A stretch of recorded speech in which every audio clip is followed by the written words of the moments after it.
ভারতের সঙ্গে কূটনৈতিক টানাপোড়েনের মধ্যে বাংলাদেশকে কাছে টানতে সক্রিয় হয় চীন। এরই পরিপ্রেক্ষিতে বাংলাদেশের ২২ সদস্যের একটি প্রতিনিধি দল ১০ দিনের সফরে যায় চীনে। ওই দলের রাজনৈতিক নেতা, সুশীল সমাজের কর্মী, বুদ্ধিজীবী এবং সাংবাদিকরা রয়েছে।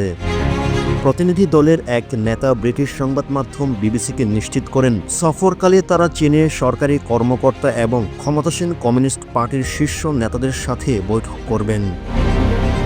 এদিকে বিশ্লেষকরা বলছেন, বিভিন্ন বিষয়ে বাংলাদেশ ও ভারতের মধ্যে কূটনৈতিক উত্তেজনা বৃদ্ধি পাওয়ায় চীন ঢাকার সঙ্গে সম্পর্ক জোরদার করার চেষ্টা অব্যাহত করে। এর মধ্যে রয়েছে ভারতে নির্বাসিত বাংলাদেশের ক্ষমতাচ্যুত সাবেক প্রধানমন্ত্রী শেখ হাসিনার প্রত্যর্পণ।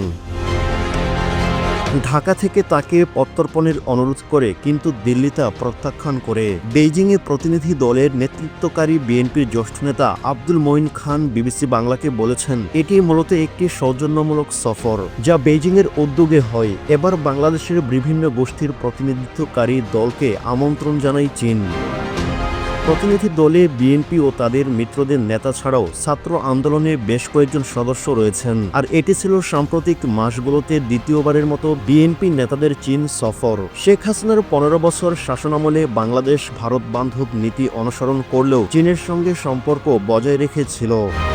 কিন্তু তার পতনের পর চীন বাংলাদেশে নিজেদের প্রভাব আরও বিস্তৃত করার চেষ্টা করে। সে পদক্ষেপের অংশ হিসেবে জানুয়ারিতে বাংলাদেশ সরকারের পররাষ্ট্রনীতি উপদেষ্টা তৌহিদ হোসেন বেইজিং সফর করেন এবং চীনা পররাষ্ট্রমন্ত্রী ওয়াংয়ের সঙ্গে বৈঠক করেন। এমনিতেই চীন বাংলাদেশের সবচেয়ে বড় বাণিজ্যিক অংশীদার এবং দুই দেশের বার্ষিক বাণিজ্যের পরিমাণ প্রায় $২৪ বিলিয়ন। বাংলাদেশের সামরিক সরঞ্জামের ৭০% আসে চীন থেকে। বেইজিংয়ের সদিচ্ছার তুলনায় গত ৬ মাসে বরং ভারত ও বাংলাদেশের অন্তর্বর্তী সরকারের মধ্যে যোগাযোগ কমে আসে। বিএনপি ও সরকারের উপদেষ্টারা ভারতের সমালোচনা করে শেখ হাসিনাকে আশ্রয় দেবার জন্য গত ডিসেম্বরে বিএনপি ভারত বিরোধী বিক্ষোভ করে। ভারত বাংলাদেশের সম্পর্কে এই টানাপোড়েন বাংলাদেশকে আরও বেশি চীনের দিকে ঠেলে দিচ্ছে, যা নেপাল, শ্রীলঙ্কা ও মালদ্বীপের মতো দক্ষিণ এশিয়ার দেশগুলোর ক্ষেত্রে ইতিমধ্যেই দেখা যায়।